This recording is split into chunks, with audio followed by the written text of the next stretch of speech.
Are you thinking of going to Australia, moving to Australia? Would you like to be able to speak the local English? Yes, it is English, but it's Aussie English, which is how I like to say it, a language different, a language down under. My guest today is Adriana Cefala. She moved from Australia to Italy, where she now works as a bilingual second language English teacher. Those planning a new life in Australia, she has a podcast called English with an Aussie. The number one podcast if you want to learn English because you're going to move to Australia, especially English as a second language. She does it really slow. So if you're somebody like me who has a hard time learning second languages, you can get it. I'm going to talk about Australia, what life is like there, and some interesting things about Australia. She's going to teach us a few idioms to help us get started speaking like a local native when we get there. And even if you're not planning a trip to Australia, keep listening because this is going to be fun. Welcome to my show, Adriana. Thanks so much, Daniel. It's a pleasure to be here. So tell me real quick, what made you move from Australia, this place that sounds really fun and cool, to Italy, and then to start your own business on top of that? Because it's hard enough to start a business where you already live. You moved to Italy and then you started your business. So tell me what motivated that and how you did it.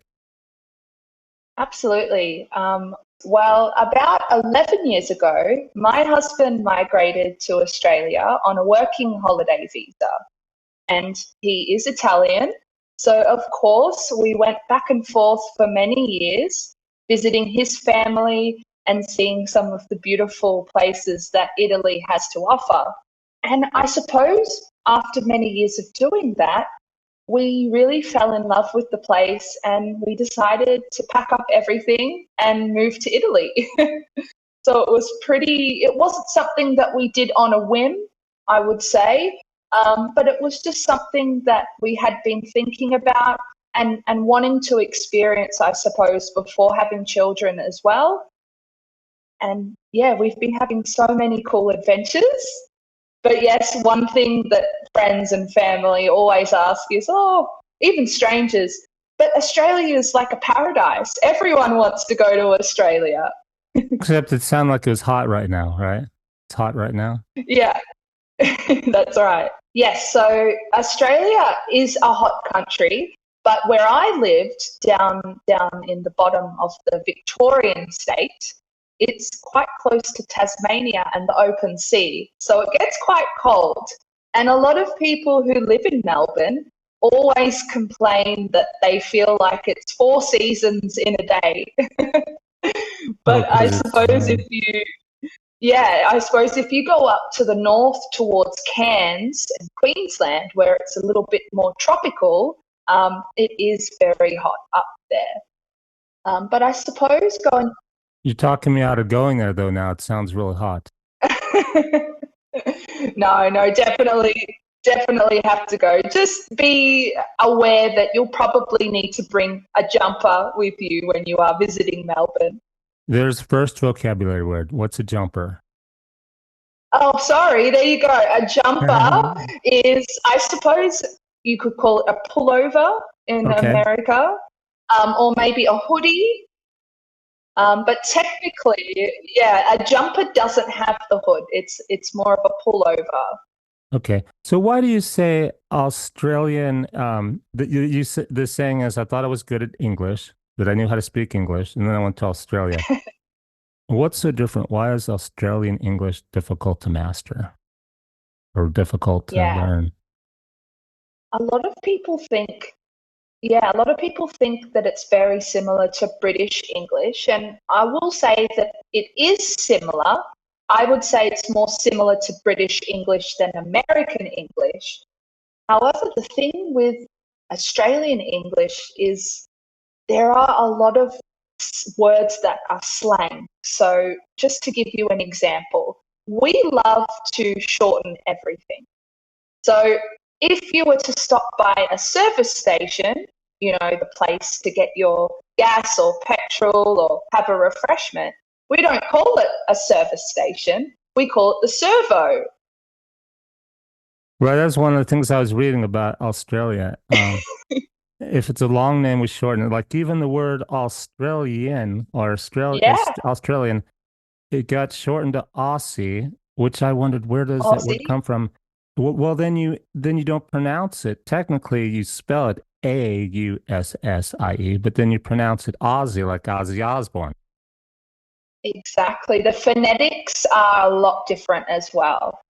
Some other really cool things that happen in Australia is that we have these kind of phrases, things that are called idioms. And so sometimes it's almost as if you're speaking in a code because people have to think about what you're saying, not legitimately for its literal meaning, but thinking a little bit more metaphorically, because what we say is very creative, and sometimes I can't even explain why we say the things we do. Give me a few examples. All right, so one thing that Australians say if they're really happy, they might say, "Oh, she's apples." Like, Apples. yeah, that's Hmm. really good, or yeah, I'm happy with that, or I'm content. She's apples. That's Well, the one happy thing. and content was Um, straightforward. Apples is like yeah, peaches. We'd say apples. peaches. Peaches. Yeah, Peaches. there Yeah. you go. Everything's Okay. peachy. That's Yeah. kind of another way of saying it. Another idiom, just off the top of my head, is like, um, let me think. You're going to edit this, right? It's Yeah. been a long day. I'm just thinking. She's Um, in Italy right now, which is 7 hours ahead of me. I'm drinking coffee. What do they drink in Australia? Is it coffee or tea? Is it something strange like, if you go to Europe, it might be tea. What do they drink in Australia? Do they drink coffee? Oh, heaps. There's a huge coffee culture, but not like in Italy. Hmm. Everything's a little bit more milky, a little bit more different Espresso. flavors, strange things. Where here, yeah, it's definitely espresso. Espresso with an S. So if you go to Italy, Adriana's teaching you some Italian stuff. Espresso. Absolutely. Espresso with an S, not an S. If I want to seem like a real cool Aussie, I go into my coffee shop. I get there, I've got to have my coffee. Is there something cool, like a short name for coffee, or I order my latte? I can seem like a local ordering a Um, latte. Going to Australia or going Yeah, to going to Italy? Australia. Going to We'll Australia. have to have you back Oh, for another episode on Italy. I don't think we have really many things. We probably just say I'd like a cuppa, A right? A cuppa, a cuppa. cuppa, a Yeah, cuppa. like, and usually that can be like, oh, like if you came over to my house, Daniel, I'd be like, oh, do you want a cuppa? And you'd be like, absolutely, I'll have a cup of tea or a cup of coffee. So a Okay. cuppa. Or if it's a cappuccino, Mm-hmm. a cap, like a cap, or people say decaf. So sometimes it gets a little confusing. And you might hear someone say, "G'day, can I have a decaf cap?" Cappuccino.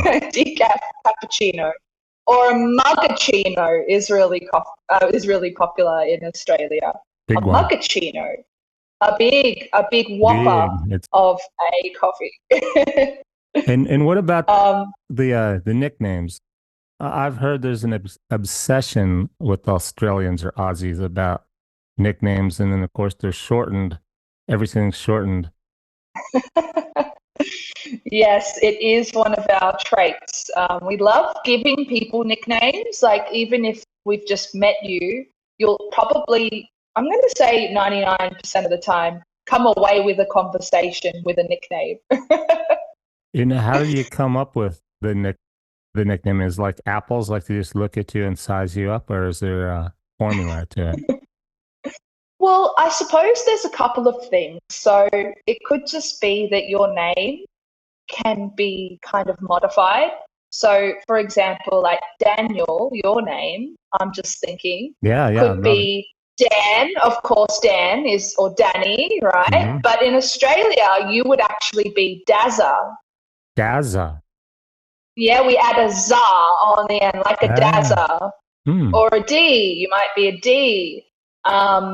But if you're, Crocodile Dundee. I could just be D. that's right. D. I Yeah, and like then that your one. nickname could evolve into be calling D into Crocodile Dundee, and then at the end of it, you might be called Hogan because Paul Hogan is Crocodile Dundee. So it can be modified all throughout your life.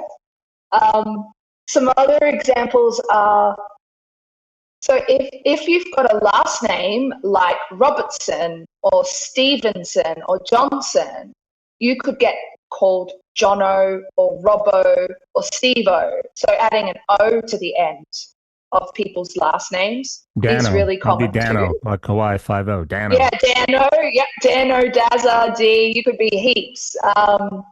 Z seems a little feminine, like the za, like when you say my name, be Danza. It's a little sexy, kind of like exotic, kind of cool. But then I'm like, I'm a little rougher than that. I'm kind of a more feminine, or no? No, I'm just not making that up. really. I mean, it's funny because, like, my friend, her name's Daisy, and she gets called Dazza. But then Daniels can get called Dazza, or Darren can get called Dazza. So it's really kind of goes with the person, I suppose. What about Um, John? John. My brother's name's John, John. Jono, Jono. yeah, yeah, lots of Johnny. Johnny Boy is a common one for Johns in Australia. Or sometimes if your name rhymes with something, Yeah. you could just be called something that rhymes with your name. Or maybe, like, for example, which I actually spoke about on an episode in my podcast, was my father. His name is Peter. So he often gets called Pete or Just Pete. Petey or, yeah, that's right. But he's actually just come into a new nickname, which is Pistol Pete. And this comes from a famous tennis player called Pete Sampras. Hmm. You would be familiar with him. And his nickname was Pistol Pete because he was so energetic and fast and always on the go. And that's a bit like my dad. So now he gets called Pistol or Pistol Pete. And what if you make up your name before you go, thinking you're going to be really cool, and all you do is get weird looks when you get there? Um, you can try, I guess, like anything, right? You can try and Yeah, I suppose if you've already got a nickname or you're hoping to have a nickname, is just introducing yourself as that nickname at any moment in time. oh, I just So thought of a hopefully great it way. sticks. I just thought of a great way to meet people. I wonder if you could do this in America. They would think you're a little weird, but Australians like this thing. It's an opportunity to meet friends because you get there, you get off the plane, and you're in the cafe, and I'll have my cuppo, and then you sit down to locals and go, say chaps or what, what should be my nickname? What do you think? I'm American or I'm British. Just got here. I want to be a local and like help me. Would they I reckon people would love the honor to give you, to like crown you a nickname. like I'm first? And to I'm be gonna name him honest, first. Yeah, yeah, I want to do it I get first. to name. I get to name him.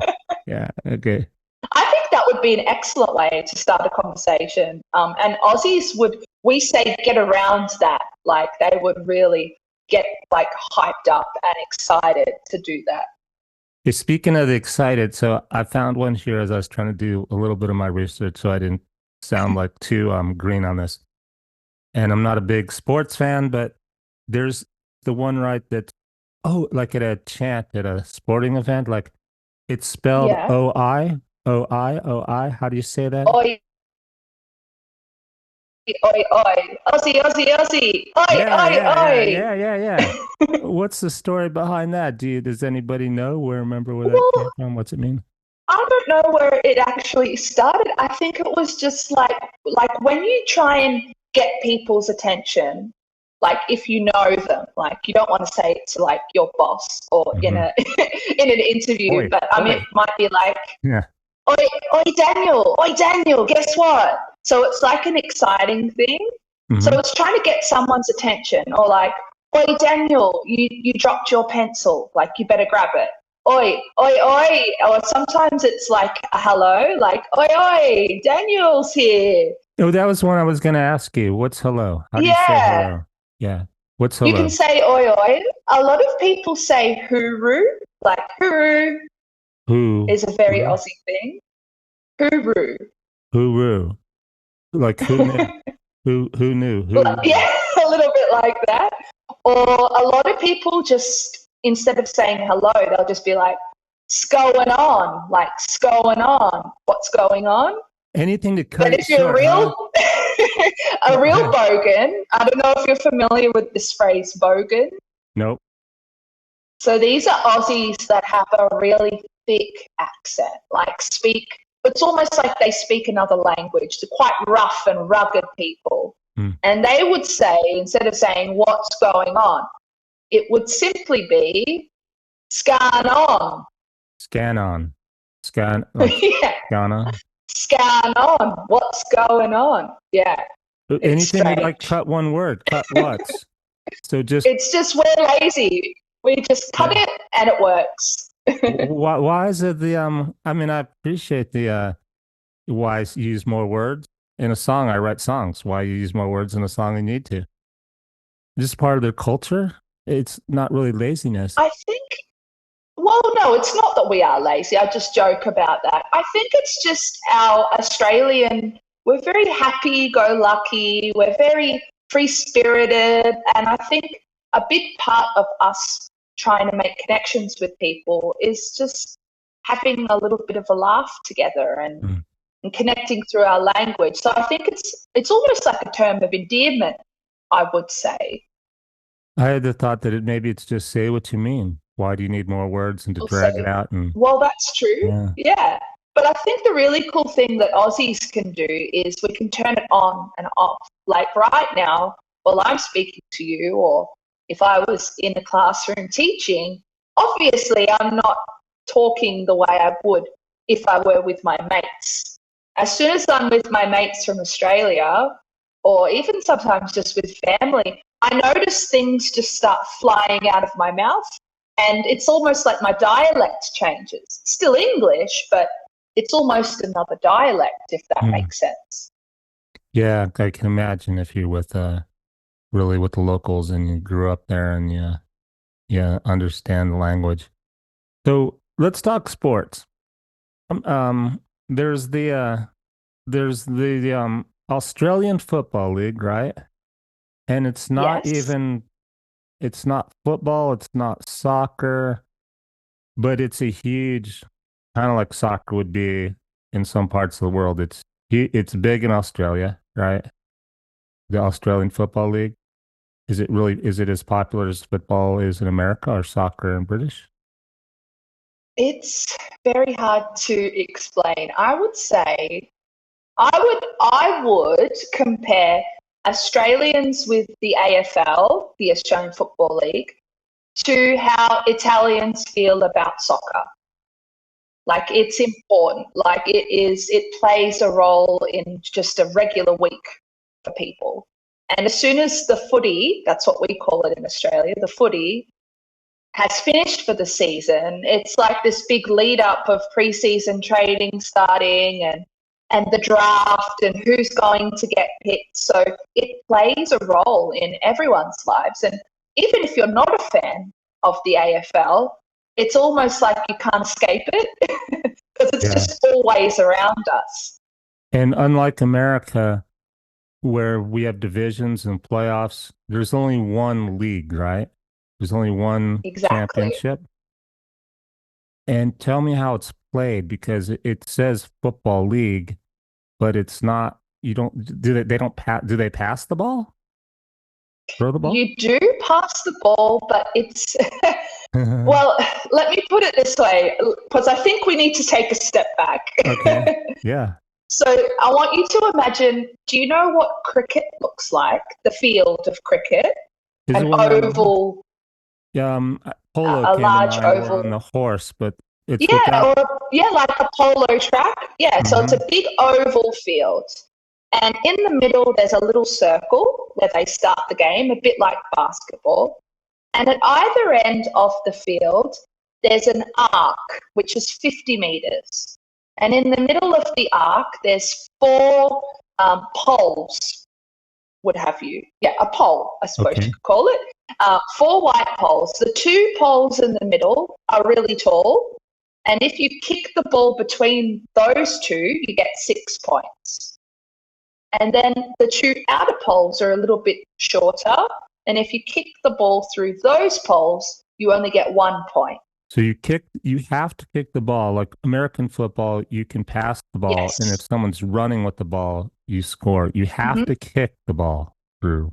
So in order to get the goal, you have to kick the ball, but you can, because obviously you need to transfer the ball from one side of the field to the other.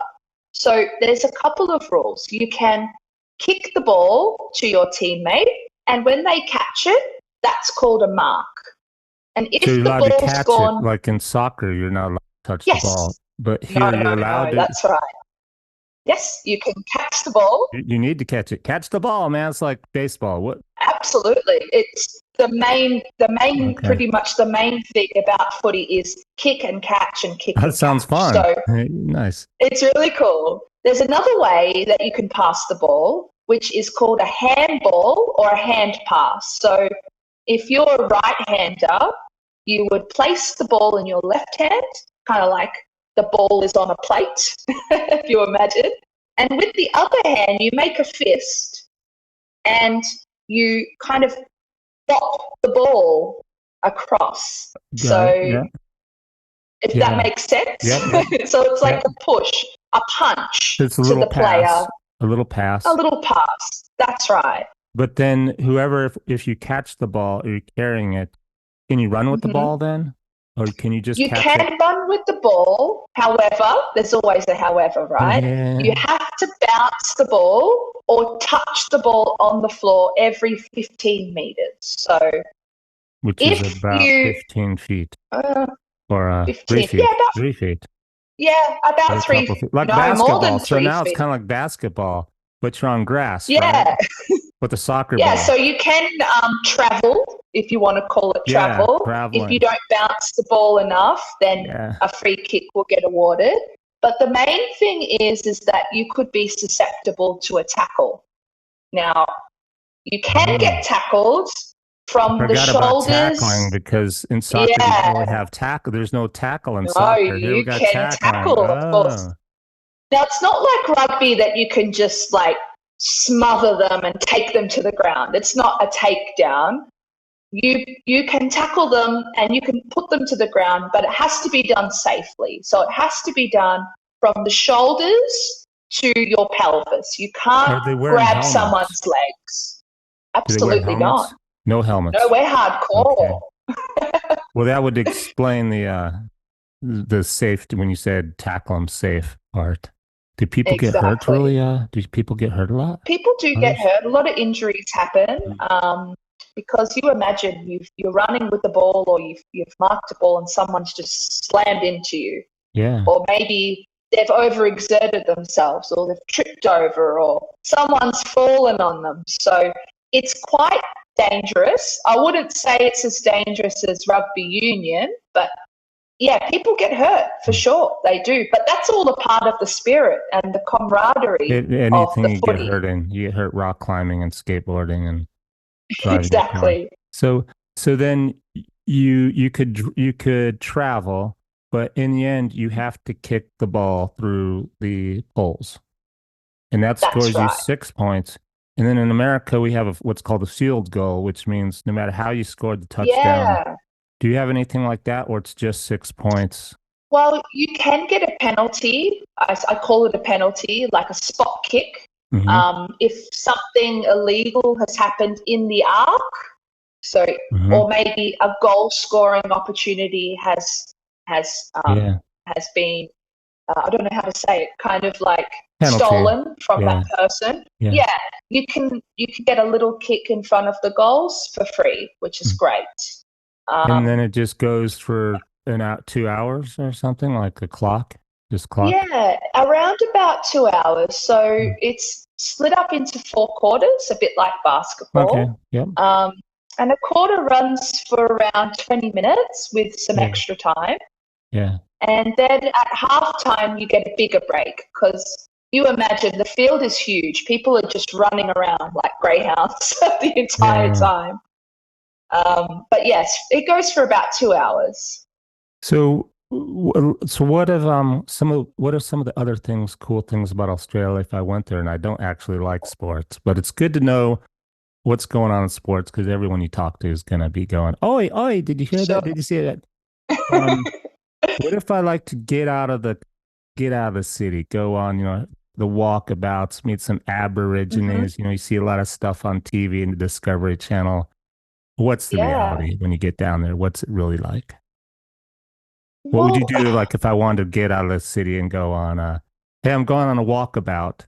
I'm gonna meet some yeah, going walkabouts. I love it.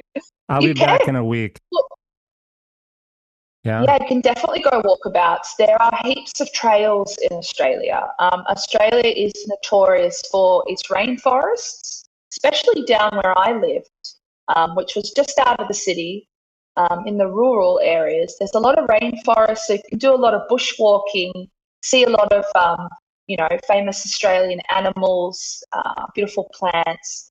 Oh. But I suppose if you'd like to meet some of the natives, the Aborigines or the Indigenous people, as we call them, they're just around. It's not that you have to go to a certain place to meet Hmm. one. Okay. I taught heaps of Aboriginals, and I suppose if you wanted to see the way of life that they carry, if you were looking for something more historical, you would probably need to go up towards Darwin into the Northern Territory.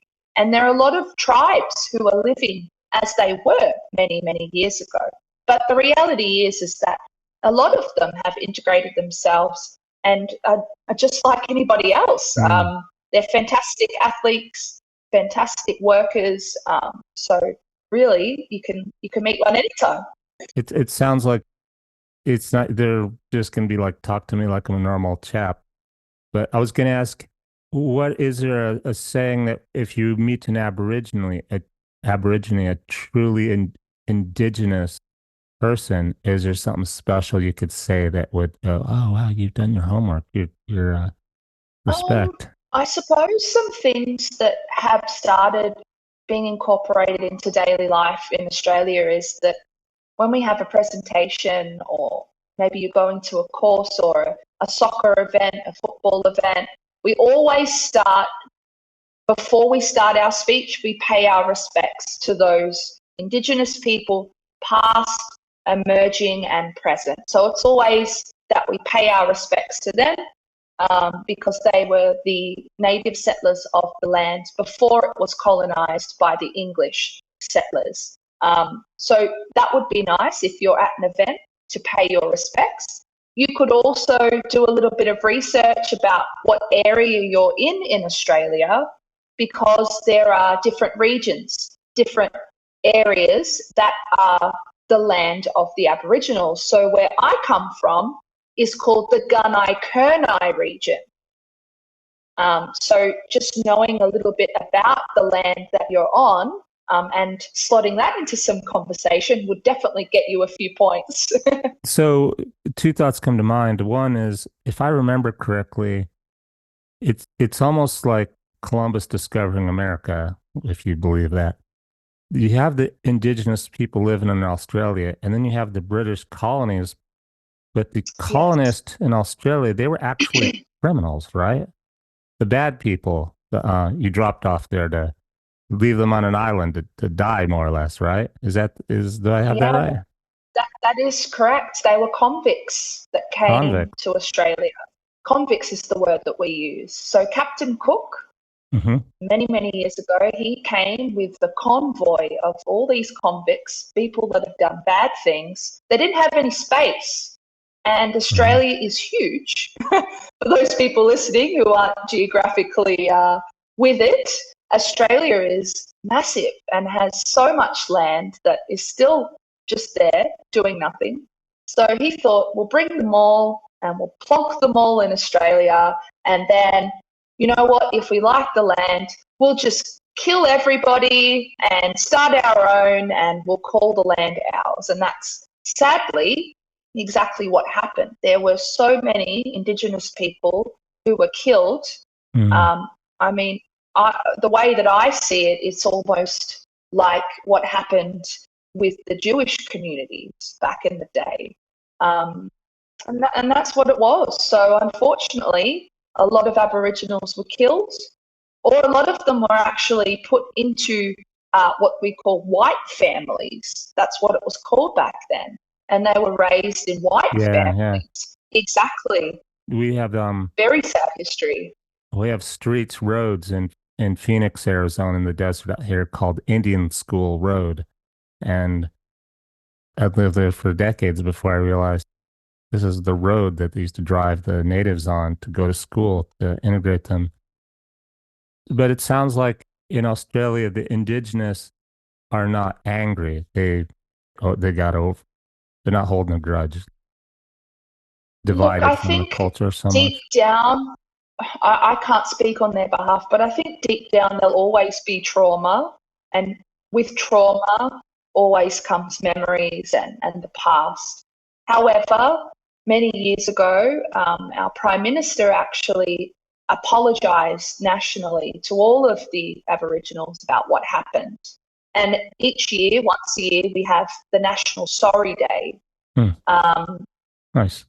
there are many things like Australia Day is on the 26th of January every year, and a lot of the Indigenous communities choose not to celebrate because it was not a happy day for them. It was actually the invasion day for them. So there'll always be reminders, but yeah, I would say as each year goes on, the pain lessens and people are moving forward with just getting on with life, I suppose. All you can do. Yeah. So back to the sports or recreation or the real adventures. The other one I know and I don't sail is the Open Cup. That's the big yacht races. Is that in Australia? Oh, yes. Yes, I'm not a huge fan of it. Look, not that I'm not a huge fan. I haven't really gotten into it, if that It's makes sense. expensive. You got to own a big boat to It's have millions of expensive. dollars and if you did, I don't know why you'd pick Australia, but that's my real question is if you know anything about it, why Australia for the Open Cup? There's probably some people listening who are sailboats who could tell me. I'm just Yeah, look, I'm probably not the person that you should be asking, but look, there are a lot of regattas, which we call them in Australia. Races on the water is very popular, and if you tuned into the Olympics in Paris recently, you would know that Australia did really well in a lot of the rowing events, in a lot of the sailing events, and even swimming in open water. So a lot of people think, surfing. Maybe surfing is good there. yeah, surfing's great. So, look, I think Australia has a bit of both. We have, surf beaches with gnarly waves, but we also have a lot of rivers which are a lot more serene, a lot more calm, which you can do a lot of sports on the water. So, like I said, Australia is huge. So that means there's a lot of land and surely there's a lot of water too. So Hmm. perhaps maybe that's the reason, or maybe it's an olden day tradition dating back to the early, Trying to get early away from times. Captain Cook in the boat you Maybe, just built, trying to run away. maybe. But what is your favorite thing about Australia? Oh, that is a really good question. I think one thing that I love the most about my country is it's multicultural. And I don't think I've ever seen another country really accept differences as well as Australia does. So Mm. one thing, I'm a huge food enthusiast, sorry. I love food. I'm not racist when it comes to food. Some days I'd love a good Chinese. Some days I love Italian. And some days I like Greek. And Australia has a plethora of restaurants and bars and cafes. So the culture of food and wine and sharing that with friends and family, um, I love it. I Yeah. really, really love it. So you spend a lot of time in the city then, it sounds like. You get the cafes and the Well, food and yeah, yes and no. I lived close to the city, but being married to a migrant, we did a lot of exploring. So we also have family who live close by to the city. So yeah, we were there for sports events, going to check out the hottest restaurants. Australia also has heaps of markets and food truck festivals as well. So if you're into, the market scene, like crafts and jewelry and sampling local produce, Australia is, I'd say, the best place to be in the form of those types of things. just far away. Just got to get there. Just far away, yeah. It is a bit isolated, I suppose you could say that. So back to your business. Tell me about it's English as a second language you're teaching people, which I didn't really understand that was for a while because I already speak English. English as a second language means you don't speak English, you're learning it as the second language. So tell me what you do different in your courses versus if someone was going to America and going to speak English. What do you do? How do you do it? What's a Yeah, typical it's student like student session like? yeah. So I suppose the way, because I do teaching online and I also teach in a school. So for me, it's all about structure as a teacher. Any good teacher has a good structure. There's no surprises in my lesson. I always, you know, make available exactly what we're going to do and have some main objectives. So that's the same, whether you're Mhm. teaching English as a second language or English just to Australians, Americans, anyone who speaks English as their mother tongue. Um, some key differences I like to use are things called hooks. And these are little games, little ways to prime the brain positively to start working. Because reality is, when they go home, they're not speaking English. They could be, well, here in Italy, they're going home and they're speaking Italian most of the time, or maybe even another language, because English could be their third or fourth language for a lot of my students here in the international school. So I like to take just 5 minutes to switch on the brain and do some fun little games, get them thinking in English so that they're ready to. What's the fun little game that you do? What's the fun little game? Do you want to try one together? Yeah, sure. Let's do it. I'm slow. I Okay, already told you that. So, that's okay. okay, yeah. So this game is just an example. It's called Start and Finish. So I'm going to say a word and you're going to listen to my word, and the last letter or the last sound of my word, you have to think of a word that starts with it. So if I say glass, you would go, okay, I'm hearing S, so I'm going to say a sharpener. And I'll be like, oh, that ends in an R. I'll say race. And we continue like this for 1 minute or 30 seconds, however long you want to do it. And we see how many words we can get together. English words. Your English words. English word. Exactly. So let's try 20 seconds. All right. Are you ready to play? Ready. All right. Here we go. I'll start. Cat. Ends in T. Uh, Table. Good. And Egg. egg. Ends in G. Glass. Nice. I cheated. Street. Ends in T. I already said table. Uh, Oh, Table. our time is up, I'm Okay, all afraid, right. Daniel. Well, it's okay. It's morning You here. were getting there. It's morning. You still haven't finished your coffee, but you can see that even in Yeah, your own language, this is, you're put under a little bit of pressure, having a bit of fun, and you have to pull these words from your head. So that's just one and of you the have to think about examples how that I they're do. spelled too. It's like you're Exactly. teaching how to spell stuff as well as speak it. What is the language of a good portion of your students? What's their first language? Their first language is Italian, but I'm going to say definitely English are some of their first language, which is interesting. we have Indians, we have Moroccans, we have some people from the Ukraine. We have a bit of everybody. But I suppose my reason to be there is really to upgrade their skills in English. And a Hmm. really great thing that happens at my school is that I'm not just teaching English, like as in grammar and spelling and speaking and listening comprehension. I'm actually teaching other subjects in English too. So Oh, I'm okay. teaching technology in English, and there's another teacher who's teaching science in English.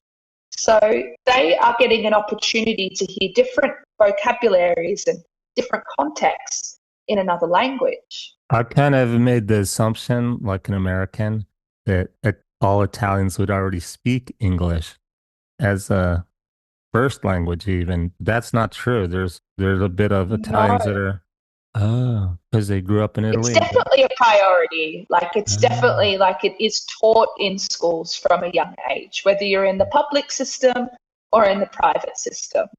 but it's not their first language they speak at home. Yeah. Look, Uh, unless they're a migrant who's come to yeah. Italy and maybe one of their parents is Australian or English or American, then they probably don't even really have a first language. Like Mm. some of them just speak perfect English and perfect Italian.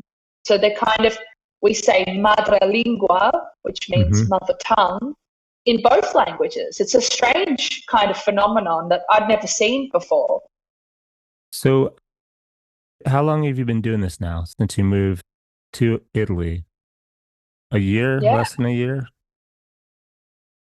So we came, yeah, it's coming up to 2 years, Daniel. So I started because when we moved here, it was around Christmas time. The way that the school system is structured is in Australia, we start straight after the summer. We start in February and we go until Christmas, and then we have summer holidays. But in Italy, it's completely different. So when I got here, it was the middle of the school year and they start in September. So obviously, I found it difficult getting a job in the school. So I thought, what am I going to do? And my cat is just sitting right next to me. He's so cute. Uh, He's pawing at me, wanting some pats. During in Italian or Oh, he speaks both languages, which is a fascinating thing. well, the reason I He's asked bilingual. is I was Yeah, curious. It hasn't been a long time, but I was wondering if you get any students that you've taught English yeah, that have moved to Australia or just visited and came back, or just emailed you and going, "Hey, the unit it's class really helped." interesting Yeah, when I got here, I got my nick. I already had a for nickname. sure. Have you heard? Well, when I got to Italy, yeah, I started teaching online on a platform called Amazing Talker. It was great, and I had a lot of people who were migrating to Australia or were already in Australia, um, and then that kind of lasted for about 6 months, and then I went for some interviews and I got the job at where I am now. But since starting my podcast, a lot of those students that I taught right at the very start are messaging me like, we only spent 6 months together, but my English has improved so much. I got a job, or I got into university, or I'm listening to your podcast and I'm understanding everything. Nice. And like I got goosebumps right now. That's a Yeah. little bit Well, corny, that but makes it worthwhile, it's right? really nice. It's not I just love a hearing those paycheck or a stories. second job. No, Yeah, you're making a difference. It's wonderful. And so these are people who migrated or moved, visited Australia, who you taught in Italy. Or do they go, "Oh, it's so wonderful here. I'm gonna stay. I'm never coming back. I love Italy," but do they get real excited that way, or it's all good, right?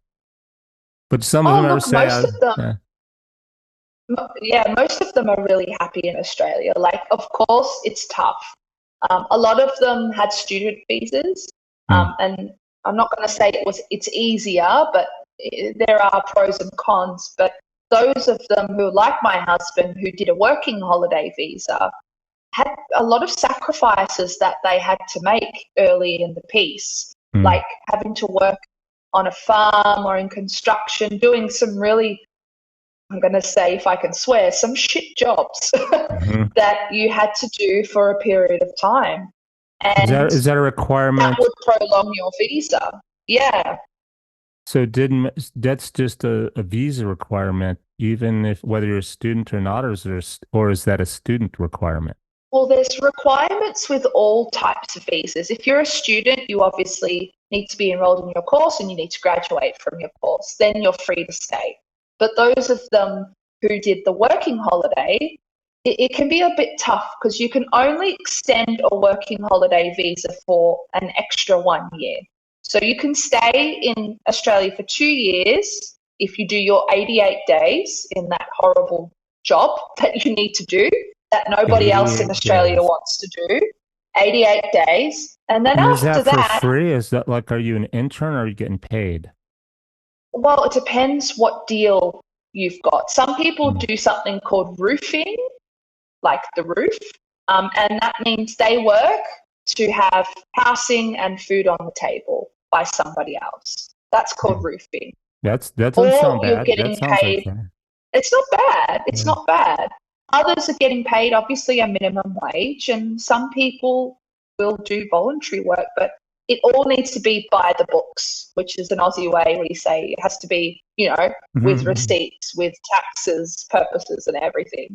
But I suppose after that, if you do extend, then you either have to get a sponsorship from a workplace. So you might be a chef, or you might be, I don't know, a really good, bricklayer or something, and they give you a sponsorship and you are required to stay with them for a certain amount of time, and then you're free to become a citizen. Mm. Or you do what I did, which I actually sponsored my husband, and we did a partner visa. And so it was a lot of paperwork and a lot of appointments and mucking around, but it was worth it at the end because it meant that he got permanent residency and now he's a dual citizenship. He's a dual citizen. And you just had to do the paperwork, or more or less, jump through some hoops, spend some Oh, time there. No. yeah, He just, didn't have to go just, work on the farm. you know, He didn't need to go work no, on the he did. farm. Oh, He did it all. He was working oh, right in the peak of summer. He was picking oh, cauliflowers with a bad back and wow. bad working conditions. But you He know what they loves you. He say? really loves you. He loves me. If you're listening, Jojo, I love you so much. Thank It's you like so you have much for no doing it. idea how hot it was in those cotton fields. Yeah, yeah, Daniel. That's right. That's right. But look, it was all worth it at the end. But if you are thinking of moving to Australia and doing a partner visa, my advice for you is to keep everything. So keep tickets, places that you've been, invitations that you've got for people's weddings. Keep pictures of you and your partner together. Just keep everything because you need to build a case and they need to see that is a legitimate couple. So speaking of that, will they accept one idea strategy these days is you scan with your phone. Just take a picture and you don't have to save all the paper. Do they want the physical paper or would it be enough if you built a file on your phone of pictures of all your documentation? Can you give that to them? Yeah, it's a good question because when we did our partner visa, this was eight 8 years ago, and obviously things have changed. The Hmm. world is a little bit more virtual. Um, Paper is being not used as much. I would say definitely keep everything a carbon copy, like a physical copy. But Hmm. yeah, try and just like I just had a Google Drive folder, and I would Right. just scan everything in and have them both, just in Have them case. both. Yeah. That would be my idea. Look, unless you want to look it up and ask, I wouldn't say it's changed that much It sounds like it'd be safer to keep the paper. And you never for know when the sure. rules might change back anyhow. So Exactly. go through the trouble. So is there anything we haven't talked about that you interesting things about Australia? A word you want to teach us, an idiom? Not sure. I think maybe something like a sign off that Australians Oh, say. have a good Um, day. Like, yeah, go ahead. yeah, like have a good day. Yeah, like we might say something funny, like we were talking about those funny phrases, like "catch you later, Kelly Slater." Good Kelly rhyme. Slater's a famous surfer, so we have a lot of rhymes. Or "see you in a while, crocodile." We have things like that we say. But a lot of people will say "cheerio." Yeah, Cheerio cheerio. is nice. Cheerio. Or I think I think most of the time, yeah, we just kind of say like "see you around," like "see you around" like a risol, or "see you around" like To yo-yo. We have these weird things that we say. say it was somewhat formal, like my teacher. Is Okay. Cheerio too informal? Like, is there disrespect, or that would just be No, like, I think no, that's this really work? sweet. I think Okay. I wouldn't say it probably to, the big boss of the school, but if it was your teacher, cheerio would be really nice. Okay. Really nice. Yeah. Nice. Or catch you later, we say a lot. Catch you later.